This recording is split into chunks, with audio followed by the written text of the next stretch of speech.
नमस्कार दोस्तों, आज की क्लास में हम एमपी जीके के टॉप एमसीक्यू पर चर्चा करने वाले हैं। दोस्तों, ये क्वेश्चन आपके एमपी पुलिस और एमपी एसआई के एग्जाम के लिए अति महत्वपूर्ण क्वेश्चन होने वाले हैं, जो कि विगत वर्षों में लगातार पूछे गए क्वेश्चन है। तो बिना किसी देरी के आज की क्लास को शुरू करते हैं। और सबसे पहला क्वेश्चन आपके सामने आता है कि भारत में दलहन के उत्पादन की दृष्टि से मध्य प्रदेश का कौन सा स्थान है। मोस्ट इंपोर्टेंट क्वेश्चन है दोस्तों, कि जो आपका मध्य प्रदेश है, इस मध्य प्रदेश का दलहन उत्पादन में भारत में कौन सा स्थान है। तो दोस्तों याद रखना है, दलहन के उत्पादन में जो आपका मध्य प्रदेश है, ये पहले नंबर पर है। मोस्ट इंपोर्टेंट क्वेश्चन है। तो दोस्तों याद रखना, दलहन के उत्पादन में जो आपका मध्य प्रदेश राज्य है, ये पहले स्थान पर है। लेकिन अगर आपसे पूछे कि जो सोयाबीन है, इस सोयाबीन के उत्पादन में जो आपका मध्य प्रदेश है, इसका कौन सा नंबर है, तो याद रखना है दोस्तों, सोयाबीन के उत्पादन में भी मध्य प्रदेश का प्रथम स्थान है। और इसीलिए जो आपका मध्य प्रदेश है, इस मध्य प्रदेश को सोया राज्य भी कहा जाता है। तो ये इंपोर्टेंट क्वेश्चन यहाँ से पूछ सकता है।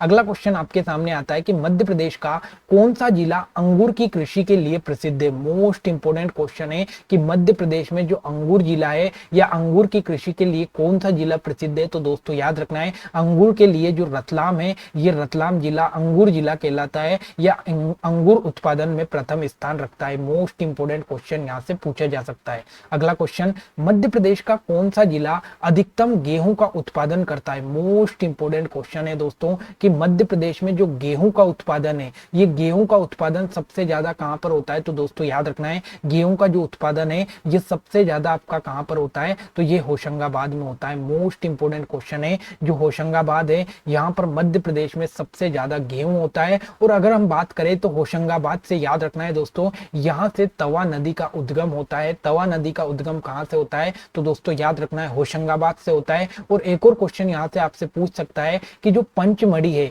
ये पंचमढ़ी कौन से जिले में आती है। तो दोस्तों याद रखना है, पंचमढ़ी भी होशंगाबाद जिले में आती है। ये मोस्ट इंपोर्टेंट क्वेश्चन यहाँ से आपसे पूछ सकता है।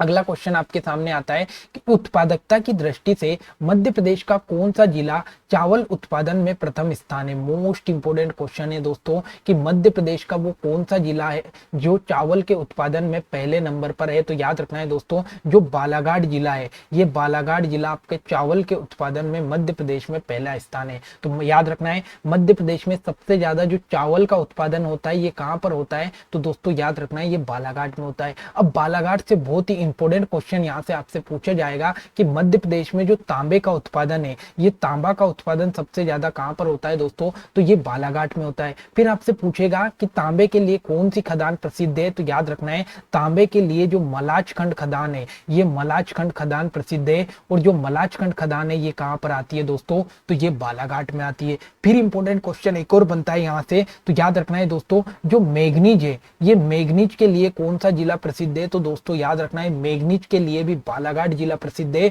और मैग्नीज के लिए जो बालाघाट में खदान है, उसका नाम है बारवेली खदान। बारवेली खदान। तो कितने इंपोर्टेंट क्वेश्चन यहाँ पर बने। चावल के लिए प्रसिद्ध जिला बालाघाट है, तांबे के लिए मलाजखंड खदान बालाघाट में, और मैग्नीज के लिए बारवेली खदान भी कहां पर है, तो ये भी बालाघाट में है। ये इतने इंपोर्टेंट क्वेश्चन मैंने आपके यहाँ से निकाले हैं।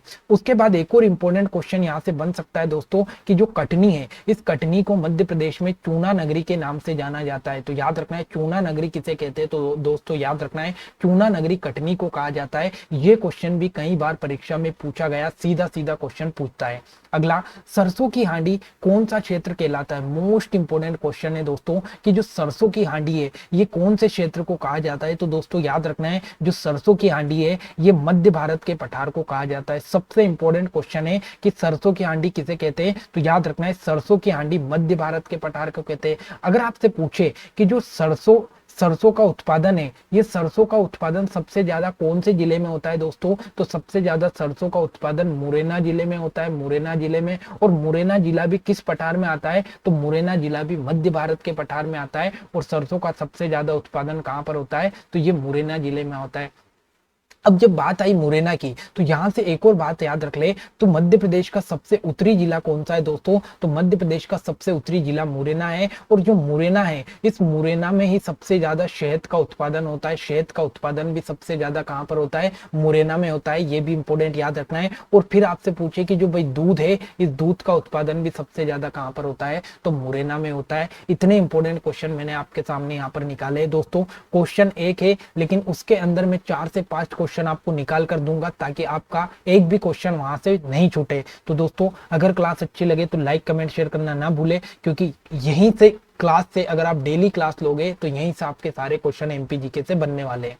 अगला क्वेश्चन, मध्य प्रदेश का राज्य की वृक्ष कौन सा है? मोस्ट इंपोर्टेंट क्वेश्चन है दोस्तों कि जो मध्य प्रदेश का राज्य की वृक्ष है वो कौन सा है। तो दोस्तों याद रखना है, मध्य प्रदेश का राज्य की वृक्ष है आपका कौन सा है, तो वो है आपका बरगद। कौन सा है मध्य प्रदेश का राज्य की वृक्ष? बरगद। अगर हम बात करें बरगद की तो इसे मध्य प्रदेश का राज्य की वृक्ष कब घोषित किया गया? तो 1 नवंबर सन 1981 को जो बरगद है, इस बरगद को मध्य प्रदेश का राज्य की वृक्ष घोषित किया गया। अब आपसे पूछेगा कि जो बरगद है, इस बरगद का वैज्ञानिक नाम क्या है? तो याद रखना है, जो बरगद है इसका साइंटिफिक नाम क्या है? तो इसका साइंटिफिक नाम है फाइकस बेंगलिसिस। क्या है? फाइकस बेंगलिसिस। क्या है? फाइकस बेंगलिसिस इसका वैज्ञानिक नाम है। तो यहां से भी एग्जाम में क्वेश्चन पूछा जाता है, तो बरगद आपको मोस्ट इंपोर्टेंट याद रखना है। अगला क्वेश्चन आता है कि मध्य प्रदेश के राज्य की गान के रचनाकार कौन है? मोस्ट इंपोर्टेंट क्वेश्चन है। रचनाकार से मतलब ये है कि जो मध्य प्रदेश का राज्य की गान है इसके लेखक कौन है? लेखक कौन है? तो याद रखना है, मध्य प्रदेश का जो राज्य की गान है इसके लेखक कौन है? तो दोस्तों याद रखना है, जो महेश श्रीवास्तव जी है ये मध्य प्रदेश के राज्य की गान के क्या है? तो मध्य प्रदेश के राज्य की गान के आपके लेखक कौन है? तो महेश श्रीवास्तव जी है। अब सबसे इंपोर्टेंट बात याद आती है कि जो मध्य प्रदेश का राज्य की गान है इसके लेखक तो महेश श्रीवास्तव जी है, लेकिन ये गायक किसने? इसके गायक कौन है दोस्तों? तो इसके गायक भी आपको याद रखना है, इसके गायक है शान शांतनु मुखर्जी। कौन है? शान शांतनु मुखर्जी इसके क्या है? तो शान शांतनु मुखर्जी इसके गायक है। ये इंपॉर्टेंट बात भी आपको याद रखनी है क्योंकि एग्जाम में कई बार ये क्वेश्चन पूछा गया है। अगला क्वेश्चन, आचार्य विनोबा भावे ने किसे संस्कार राजधानी की संज्ञा दी है? मोस्ट इंपोर्टेंट क्वेश्चन है दोस्तों कि मध्य प्रदेश की जो संस्कार राजधानी है ये कौन सी है? या फिर ऐसे भी क्वेश्चन पूछ सकता है कि जो आचार्य विनोबा भावे है इन्होंने संस्कार राजधानी की संज्ञा किसे दी है? तो दोस्तों याद रखना है, जो मध्य प्रदेश का जबलपुर है, इस जबलपुर को आचार्य विनोबा भावे ने क्या बनाया? तो आचार्य विनोबा भावे ने इसको संस्कार राजधानी बनाया। फिर आपसे पूछेगा कि मध्य प्रदेश की जो खेल राजधानी है ये खेल राजधानी कहां पर है दोस्तों? तो मध्य प्रदेश की खेल राजधानी इंदौर में। फिर आपसे पूछेगा कि मध्य प्रदेश की वित्त राजधानी कहां पर है? तो दोस्तों याद रखना है, मध्य प्रदेश की वित्त राजधानी भी कहां पर है? तो ये भी इंदौर में। फिर आपसे पूछेगा कि मध्य प्रदेश की जो ऊर्जा राजधानी है, ऊर्जा राजधानी ये कहां पर है? तो दोस्तों याद रखना है, जो बेड़न है, ये बेड़न मध्य प्रदेश की ऊर्जा राजधानी है। और बेड़न किस जिले में आता है? तो बेड़न सिंगरौली जिले के अंतर्गत आता है, जो कि मध्य प्रदेश की क्या है? तो मध्य प्रदेश की ऊर्जा राजधानी बेड़न है, जो कि सिंगरौली जिले में आता है। ये इंपॉर्टेंट क्वेश्चन आपसे पूछ सकता है, ठीक है।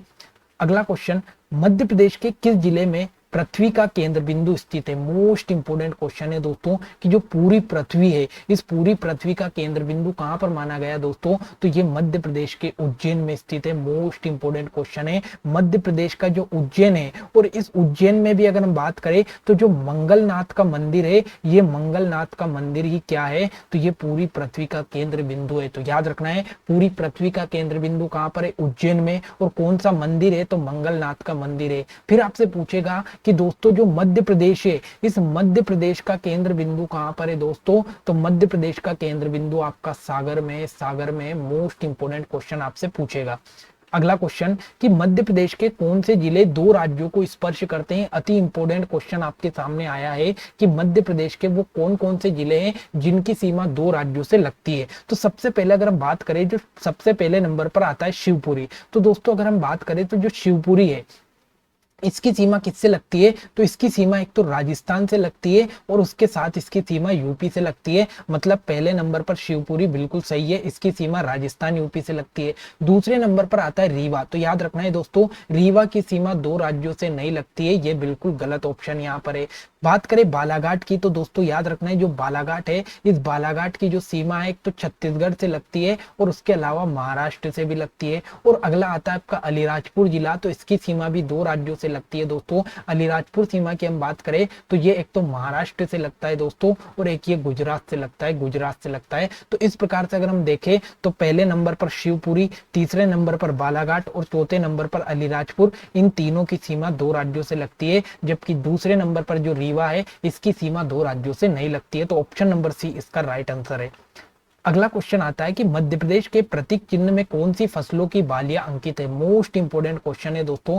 जो मध्य प्रदेश का राज्य की चिन्ह है दोस्तों, अगर आपने देखा होगा तो उसमें आपको गेहूं और धान की बालियां दिखाई देगी, क्योंकि गेहूं और धान की जो फसल है वो मध्य प्रदेश के राज्य की चिन्ह में आपको देखने को मिलेगी। और कई बार ये क्वेश्चन एग्जाम में पूछा गया, इसलिए इंपोर्टेंट लगाकर लिख लेना।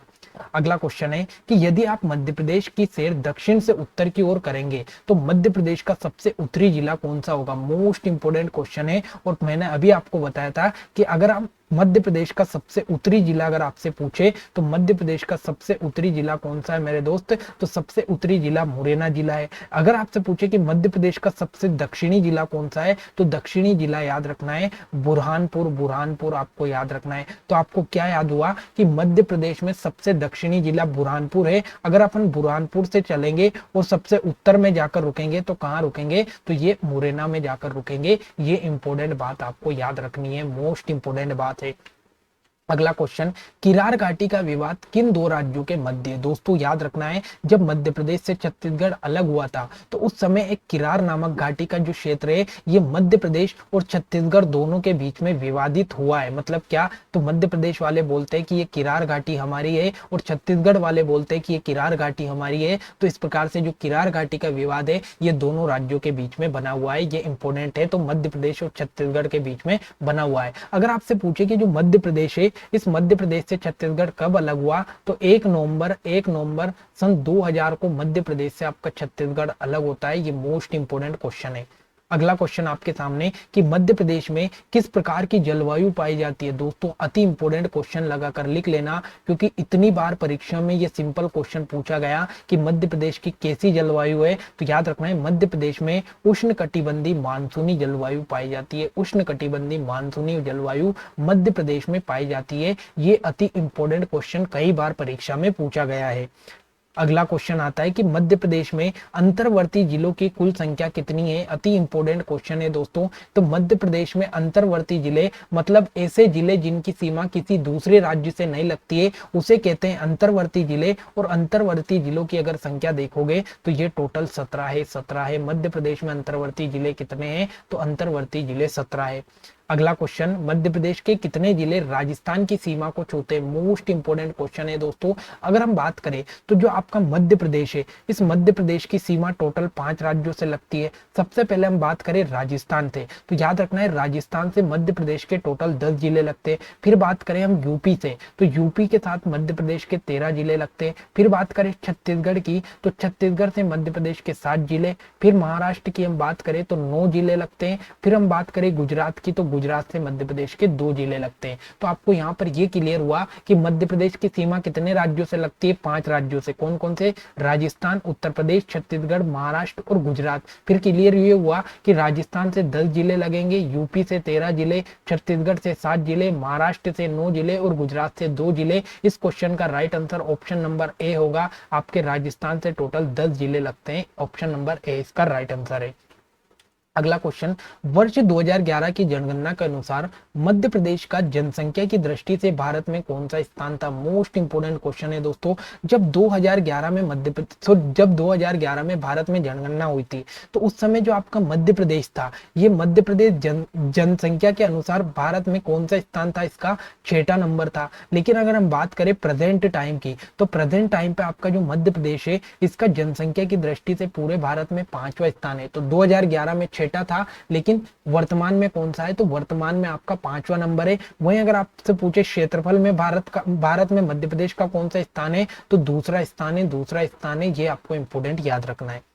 अगला क्वेश्चन कि मध्य प्रदेश के किस जिले की सीमा राजस्थान तथा गुजरात राज्य को स्पर्श करती है। मोस्ट इंपोर्टेंट क्वेश्चन है दोस्तों। अगर हम बात करें तो मध्य प्रदेश का वो कौन सा जिला है जो राजस्थान और गुजरात दोनों से सीमा बनाता है, तो दोस्तों याद रखना है जो झाबुआ जिला है। ये झाबुआ जिला किससे सीमा बनाता है, तो याद रखना है दोस्तों झाबुआ जिला राजस्थान और गुजरात राज्य से लगता है। अगला, क्षेत्रफल की दृष्टि से मध्य प्रदेश का सबसे छोटा संभाग कौन सा है। मोस्ट इंपोर्टेंट क्वेश्चन है दोस्तों। यहाँ पर एक तो आता है क्षेत्रफल की दृष्टि से और एक आएगा आपका जनसंख्या की दृष्टि से। अगर आपसे पूछे कि क्षेत्रफल की दृष्टि से सबसे बड़ा संभाग कौन सा है, तो बड़ा संभाग क्षेत्रफल में आ जाएगा आपका जबलपुर। जबलपुर। फिर आपसे पूछे कि क्षेत्रफल की दृष्टि से सबसे छोटा संभाग कौन सा है, छोटा संभाग कौन सा है, तो दोस्तों वो आपको बताना है शहडोल, शहडोल। ठीक है, तो यहाँ पर क्या क्लियर हुआ कि क्षेत्रफल की दृष्टि से सबसे बड़ा संभाग जबलपुर और क्षेत्रफल की दृष्टि से सबसे छोटा संभाग शहडोल। फिर आपसे पूछे जनसंख्या की दृष्टि से सबसे बड़ा संभाग कौन सा है, तो जनसंख्या की दृष्टि से सबसे बड़ा संभाग है आपका इंदौर, इंदौर। और अगर आपसे पूछे जनसंख्या की दृष्टि से सबसे छोटा संभाग कौन सा है, सबसे छोटा संभाग कौन सा है, तो ये भी आपका कौन सा है, तो ये भी आपका शहडोल है। तो ये बात भी आपको इंपॉर्टेंट याद रखनी है। इस क्वेश्चन का right answer option number D Shahdol होगा। अगला क्वेश्चन, मध्य प्रदेश का गठन के पहले पार्ट ए की राजधानी क्या थी, मोस्ट इंपोर्टेंट दोस्तों। जब मध्य प्रदेश का गठन नहीं हुआ था उस समय Madhya Pradesh part A B C में बटा हुआ था। तो यहाँ पर आपसे पूछा है कि जो पार्ट ए है, इस पार्ट ए की राजधानी क्या थी, तो दोस्तों याद रखना है पार्ट ए की राजधानी थी आपकी नागपुर। और पार्ट ए के जो मुख्यमंत्री थे वो कौन थे, तो दोस्तों याद रखना है जो रविशंकर शुक्ल साहब है, ये रविशंकर शुक्ल साहब क्या है, तो पार्ट ए के क्या थे, तो पार्ट ए के आपके क्या थे, मुख्यमंत्री थे पार्ट ए के। और पार्ट ए की राजधानी क्या थी, तो पार्ट ए की राजधानी नागपुर थी। ये मोस्ट इंपोर्टेंट क्वेश्चन आपको याद रखना है। तो दोस्तों ये आज के एमपी जीके के अति इंपॉर्टेंट क्वेश्चन थे जो लगातार क्वेश्चन पूछे जाते हैं। और दोस्तों हर क्वेश्चन से 4 से 5 क्वेश्चन मैंने निकाले हैं ताकि आपकी तैयारी बेहतर हो। दोस्तों आपको डेली इसी प्रकार से क्लास मिलती रहेगी, तो आज ही चैनल को जरूर सब्सक्राइब कर ले। मिलते हैं अगली क्लास में, तब तक के लिए जय हिंद जय भारत।